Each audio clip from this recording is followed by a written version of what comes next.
অন্ধকারে দেখে হতাশ হবেন না। চতুর্দিকে অন্ধকারে মুসিবত নেমে এসেছে, রাত এখন 12টা বাজে, তার মানে সকাল হওয়ার সময় ঘনিয়ে আসছে না পিছায়া যাচ্ছে? রাত গভীর হলে যেমন সকালের সূর্য ওঠার সময় ঘনিয়ে আসে, ইসলামের উপরে মুসিবত আসলেও ইসলাম বিজয়ের সময় কাছাকাছি চলে আসে।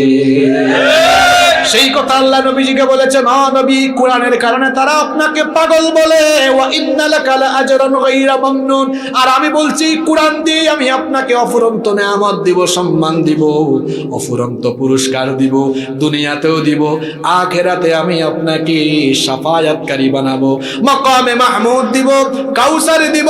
কিয়ামতের দিন কাউসারের মালিক নবীজিকে বানাবেন কে?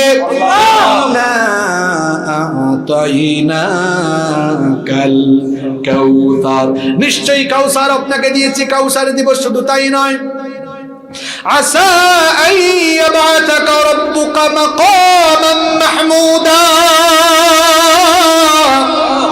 মাকামে মাহমুদ আপনাকে দিব। এখন তো আর নবী রাসূল আসবেন না। আমরা যারা কোরআনের পথে আছি, শুধুমাত্র কোরআনের পথে থাকার কারণে এখনো যারা বাড়িতে থাকতে পারে না, এলাকায় থাকতে পারে না, তারা যেন হতাশ না হয়। এই কোরআনের পথে থাকবে যারা, দুনিয়া আখিরাতে আল্লাহর কাছ থেকে পুরস্কার পাবে তারা।